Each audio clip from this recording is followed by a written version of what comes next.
Hi everyone, good morning. कैसे हैं आप सब? आई होप आप सब बहुत अच्छे होंगे and welcome to my new blog. एक साइड मैंने रखी थी टी बनने के लिए, दूसरी साइड मैं सब्जी की प्रिपरेशन कर रही थी, क्योंकि ये जो पीसने वाली मतलब प्यूरी वगैरह बनाने वाली सब्जियां होती हैं ना, इसमें थोड़ा सा टाइम लग जाता है। पहले मसाला वगैरह प्याज टमाटर छीलो, वॉश करो, फिर पीसो, फिर फ्राई करो, मतलब थोड़ा सा लेंदी प्रोसेस होता है ना। तो इसलिए एक साथ के साथ मैंने प्रिपरेशन स्टार्ट कर दी थी। मैंने कहा इतने मनीष को टी दूँगी, वो अपना चाय वाय पियेंगे और मेरी आधी की सब्ज़ी की प्रिपरेशन भी हो जाएगी। तो यहाँ मैंने मिक्सी में सारा सामान पीसने के लिए लगा दिया था और यहाँ पे मेरी लिपस्टिक लगी हुई आपको दिख रही होगी। वैसे ये अर्ली मॉर्निंग का टाइम था जब मैं टी बना के देती हूँ मनीष को, लेकिन अभी ऐसा लग नहीं रहा होगा मुझे देख करके, क्योंकि रात को ना हम मार्केट शाम के टाइम हम कहीं गए थे, तो मैं रेडी होकर के गई थी, मतलब लिपस्टिक वगैरह मैंने अप्लाई करी थी और मतलब वाटर प्रूफ लिपस्टिक थी, तो एज़ इट इज़ लगी रह गई, लिप से उतरी ही नहीं। तो मैंने भी बहुत ज़्यादा ऐसे मतलब उतारी नहीं थी, स्पेशली कुछ रिमूवर वगैरह यूज़ करके, तो इसलिए उसका स्टेन नहीं, काफ़ी डार्क अभी भी थी मेरे लिप्स पे, और थोड़ा सा कलर भी ब्राउनिश न्यूडिश सा कलर था ना, इसलिए वो अभी भी काफ़ी डार्क सा स्टेन था मेरे लिप्स पे। और उसके बाद यहाँ पे फिर मसाला वगैरह मैंने पीस दिया था और ड्राई मसाले उसमें डाल दिए थे ऑयल में। ड्राई मसाले में सिर्फ ड्राई मसाले इन द सेंस खड़े मसाले बोलते हैं, जिसमें मैंने तेज पत्ता डाला था, जीरा डाला था और एक इलायची डाली थी। इलायची थोड़ी सी डाल देती हूँ ताकि फ्रेगनेंस वगैरह अच्छी आए, तो वो डाल दी थी। उसके बाद जो मैंने यहाँ पे प्यूरी वगैरह बनाई थी वो डाल दी थी। उसके बाद कुछ लहसुन की कलियाँ ली थी, उसको मैंने इस तरह से मतलब कूट दिया था अच्छे से।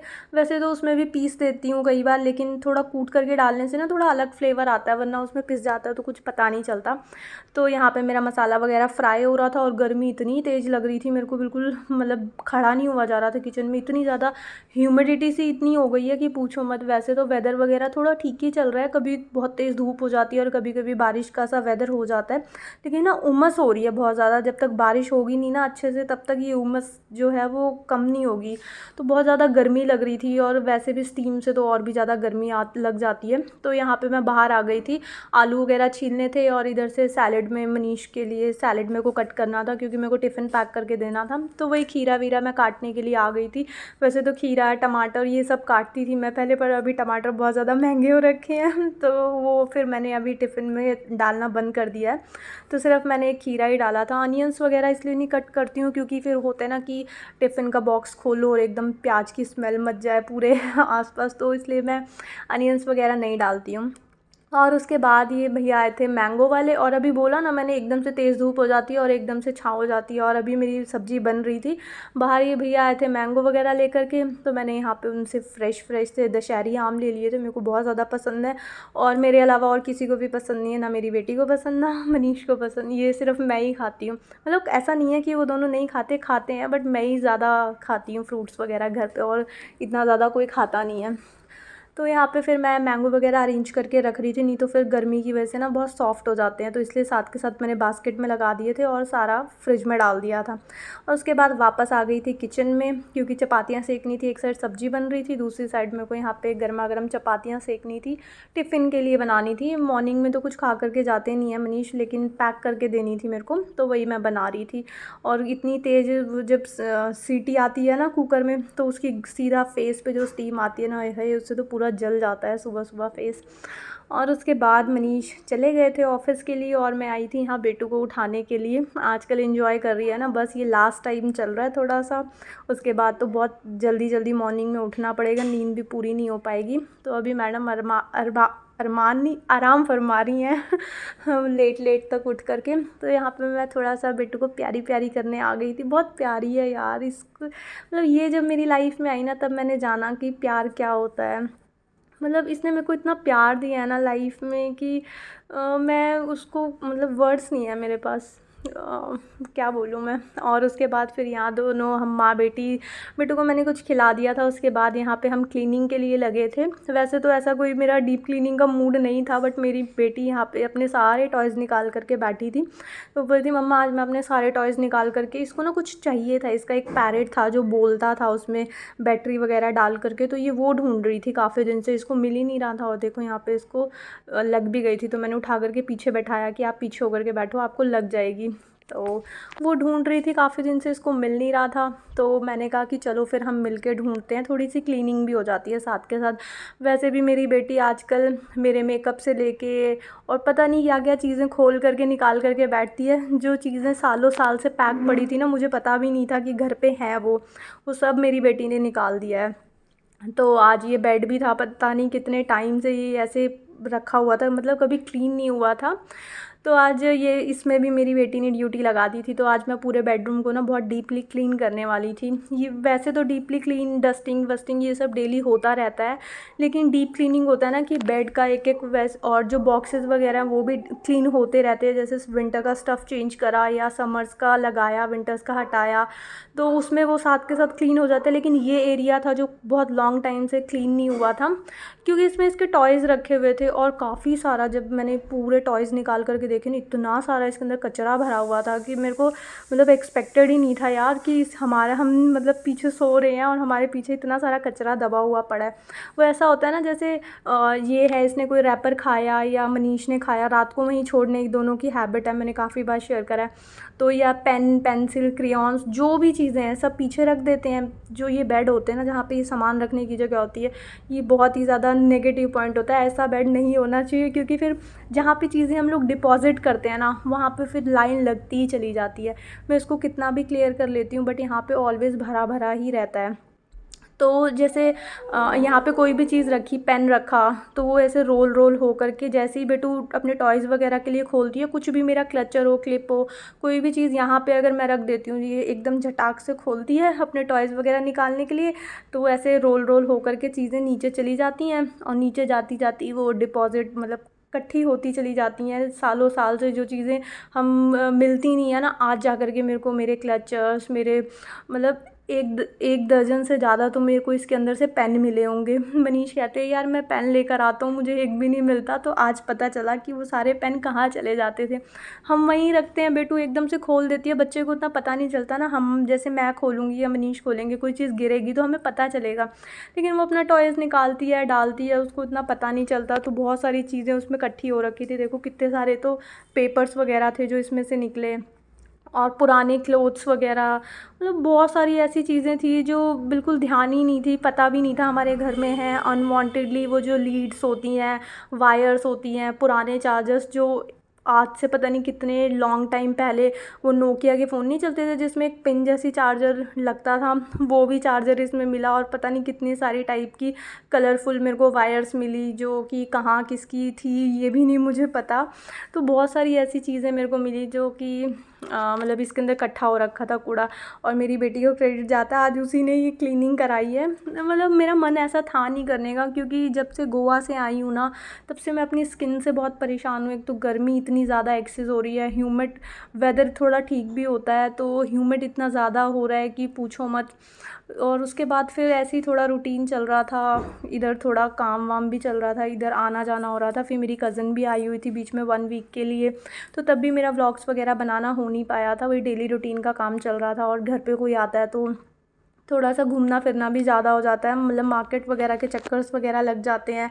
थोड़ा होता है ना कि काम वाम निपटाया, फिर थोड़ा आसपास घूमने निकल गए, तो इस टाइप का चल रहा था। तो फिर आज बेटू ने सारे अपने टॉयज़ निकाल दिए थे, वो क्योंकि ढूंढ रही थी वो वाला अपना पैरेट, तो यहाँ पे भी नहीं मिला, पता नहीं अब कहाँ पे वो गया है या फिर मैंने किसी को दे दिया। काफ़ी सारी चीज़ें ऐसी होती हैं ना कि मतलब हमें लगता है कि यार ये नहीं खेल रही तो किसी के काम आ जाए। तो बेटू की बहुत सारी चीज़ें, क्लोथ्स वगैरह भी होते हैं या फिर फुटवेयर्स जो भी होता है ना, वो मैं फिर किसी को दे देती हूँ। तो वो टॉय भी मैंने किसी को दे दिया होगा, तो वो मिल नहीं रहा था घर पे। तो मेरे को बोल रही थी मम्मा आपने पक्का आंटी को दे दिया होगा। आंटी आती हैं ना बाहर, कॉमन एरिया वगैरह क्लीन करती हैं, तो उनके घर पे उनकी मतलब बेटे के बच्चे हैं, बेटियां भी हैं और बेटा भी है उनका, मतलब पोती भी है और पोता भी है। तो जो भी गर्ल से रिलेटेड चीज़ें होती हैं ना, इसके कपड़े वगैरह, वो मैं उनको दे देती हूँ। कई बार उनको स्लीपर्स या शूज़ चाहिए होते हैं, तो वो मुझे बोल देती हैं कि अगर इसके बेटू के एक्स्ट्रा हैं तो आप दे दो, तो मैं उसके दे देती हूँ। तो मेरे को बोल रही थी कि पक्का आपने आंटी को दे दिया होगा। और ये देखो बेटू ने कर्टन के पीछे एक बॉक्स बनाया हुआ था जिसके अंदर इतने सारे कागज़ उसने कटिंग कर करके रखे हुए थे। पूरी एक सिज़र ही उसके अंदर रख रखी थी कि वो कर्टन के पीछे, मैं मना करती हूँ ना तो वो कर्टन के पीछे जाती है, कटिंग वटिंग का काम करती है और उसी बॉक्स के अंदर रख देती है। उसको ऐसा लगता है कि मम्मा की यहाँ नज़र नहीं पहुँच पाएगी, बट ऐसा होता है क्या? आप ही बताओ। मम्मा ऐसी होती है, मतलब मम्मा कि पूरे घर में कहाँ कहाँ नज़र नहीं होती। किसी ने कोई भी चीज़ कहीं भी रखी हो, मम्मा ऐसी होती है कि जो ढूंढ के भी निकाल देती है। मेरे साथ ऐसा होता था जब छोटे होते थे ना, कुछ चीज़ें मम्मा से छुपा के रखनी होती थी तो अपनी अलमीरा में इधर उधर छुपा के रखते थे। पर मम्मा तो मम्मा होती है, वो तो कहीं से भी ढूंढ के निकाल देती हैं चीज़ों को। तो इसने कर्टन के पीछे इस तरह से छुपा के रखे हुए थे अपने ये डब्बे के अंदर पूरा जो बॉक्स था ना, मैंने पर्पल से कुछ सामान वगैरह ऑर्डर करा था तो उसने बॉक्स ले लिया था कि मम्मा ये मेरे को दे दो, मैं इसमें अपनी चीज़ें रखूँगी। तो उसने कटिंग वटिंग करके रैपर्स वगैरह पेपर्स वगैरह रखे हुए थे। और उसके बाद वो एरिया मैंने अच्छे से क्लीन कर दिया था। बहुत सारा उसमें से मतलब कुछ बिल्स, कुछ एक्स्ट्रा पेपर्स वगैरह निकले थे, पूरी पॉली भर के इसमें से कूड़ा निकला था। वो सब मैंने क्लीन करके सेट करके इसके टॉयज़ वगैरह रख दिए थे। और काफ़ी पहले वो ना बंद नहीं होता था अच्छे से। जब उसके अंदर से बहुत सारी एक्स्ट्रा चीज़ें मैंने निकाल दी तो बहुत सारे, इसका एक बड़ा सा टैडी था जो इधर उधर पड़ा रहता था, वो भी उसके अंदर सेट हो गया था। तो मतलब काफ़ी स्पेस बन गया था। हम पुरानी चीज़ों को निकालते नहीं है ना कई बार, तो इसीलिए हमारा घर बहुत ज़्यादा भरा भरा सा हो जाता है और फिर और सामान वगैरह उसमें रखने की जगह नहीं होती। तो पुराना सामान निकालेंगे तभी जा कर के नए सामान को रखने की जगह बनेगी। तो वो सारी चीज़ें मैंने निकाल दी थी और बेटू के सारे टॉयज़ बहुत ही अच्छे से आ गए थे। इनफैक्ट बड़े वाला टैडी जो था, इससे बड़े साइज़ का भी है अभी उसके पास, जो ये मीडियम साइज़ का था ना वो इसके अंदर आ गया था। और उसके बाद फिर यहाँ पे मैंने डस्टिंग वगैरह कर दी थी थोड़ी सी। और उसके बाद मैंने यहाँ पे बेडशीट वगैरह बिछाने के लिए मतलब चेंज कर दी थी, क्योंकि अच्छे से मैंने डस्टिंग वगैरह करी थी ना तो डस्ट आ गई थी। गोवा से आने के बाद डस्टिंग वगैरह उतनी अच्छे से हो नहीं पाई थी। तो अच्छे से मैंने ये नेट वगैरह जो होती है ना, यहाँ पे काफ़ी डस्ट वगैरह इकट्ठी हो जाती है। वैसे तो जब कूलर वगैरह निकाला था ना तब मैंने अच्छे से निकाली थी डस्ट वगैरह, क्योंकि अगर नहीं निकालती तो वो फिर हमारे मुँह पे ही आती। तो रात के टाइम जितनी हो सकती थी मैंने सारी क्लीनिंग करी थी। जिस दिन हम गोवा से आए थे उसी दिन ही मेरे को करनी पड़ी, क्योंकि बहुत ज़्यादा गर्मी हो गई थी। मतलब मेरे को एक तो बर्निंग हो रखी थी और गर्मी बहुत ज़्यादा लग रही थी। तो रात को ही मैंने क्लीन कर दिया था। बट आज फिर मैंने और भी अच्छे से पूरी ऊपर वाली विंडो और सारी जगह से अच्छे से क्लीन कर दिया था। डोर वगैरह भी क्लीन कर दिया था, अंदर वाला भी बाहर वाला भी।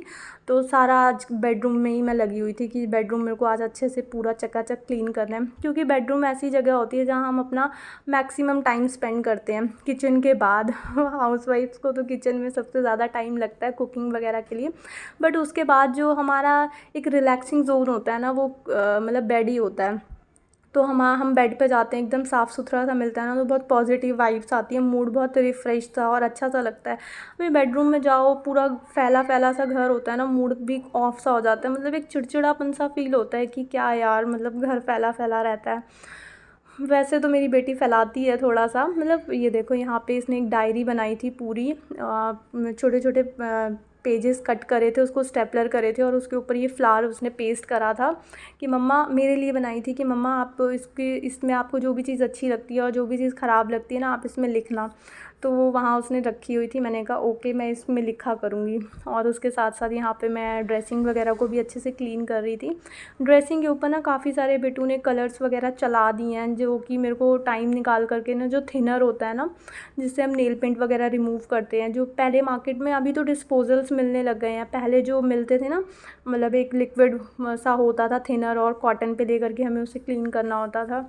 तो वो मेरे को लेकर के आना पड़ेगा मार्केट से थिनर, तो उससे मैं क्लीन करूँगी ना तो इसके ऊपर से जितने भी कलर वगैरह के स्टेन आए हुए हैं ना तो ये क्लीन हो जाएगा मुझे लगता है। तो पहले लेकर आना पड़ेगा। अभी फ़िलहाल मैंने गीले कपड़े से, थोड़ा सा गीला था थोड़ा सूखा, गीले सूखे कपड़े से मैंने अच्छे से बेड वगैरह भी क्लीन कर दिया था और ड्रेसिंग वगैरह को भी अच्छे से क्लीन कर दिया था। मतलब मेनली आज मैंने बेडरूम को बहुत अच्छे से डीप क्लीन टाइम दे करके करा था। आज बहुत अच्छी फीलिंग हो रही थी कि वाह यार, बेड एकदम खाली खाली, अभी लगता था ना कि एकदम भरे भरे में पूरा भरा हुआ था गले तक, उसमें हम सो रहे थे। और आज मैंने अच्छे से क्लीन कर दिया था। क्लीन करते टाइम ना थोड़ा सा मेहनत लगती है, टाइम लगती है, गर्मी में थोड़ा सा मुश्किल भी लगता है कि क्या यार चीज़ों को फैलाओ गर्मी में। बट जब क्लीन कर लेते हैं ना घर को तो बहुत अच्छी सी एक फ़्रेश फीलिंग होती है कि यार कितना साफ़ सुथरा सा लग रहा है। तो वही था कि अच्छे से आज मैंने क्लीन कर दिया था। और उसके बाद फिर यहाँ पे मैं मॉपिंग वगैरह करने के लिए आ गई थी। झाड़ू वगैरह मैंने अच्छे से लगा दी थी, बाहर का भी एरिया जो था वो मैं क्लीन करके आ गई थी, क्योंकि आज मेरे को बेडरूम क्लीनिंग दिखानी थी, तो इसलिए मैंने बाहर का पूरा क्लीन करते हुए नहीं दिखाया। सिर्फ मैंने बेडरूम वगैरह क्लीन करते हुए ही रिकॉर्ड करा था, और इतने में ही काफ़ी लेंदी वीडियो हो गई। और उसके बाद यहाँ पे मैंने सारी चीज़ें क्लीन कर दी थी और मैं लगा रही थी पोछा लगा करके ना, वैसे तो झाड़ू वगैरह से भी काम चलता है, लेकिन फ्लोर पे ना एक शाइन सी ऐड हो जाती है अगर आप पोछा लगा लेते हो। जो छोटे मोटे, वैसे तो ये वाला जो फ्लोर होता है, मतलब ये वाला फ़र्श होता है मार्बल वाला, इस पर बहुत साफ़ और बहुत ज़्यादा गंदा दिखता नहीं है, बट हाँ एक बार पोंछ दो ना तो उस पर शाइन तो आ ही जाती है। और यहाँ पे बस मैंने सारा फ्लोर भी अच्छे से क्लीन कर दिया था, और बस आज का व्लॉग मैं यहीं पे एंड करती हूँ। आई होप आपको ये व्लॉग अच्छा लगा होगा। अगर आपको ये व्लॉग अच्छा लगे तो इसको लाइक शेयर एंड सब्सक्राइब ज़रूर करना। मिलेंगे एक न्यू वीडियो में। Till then take care friends, bye bye.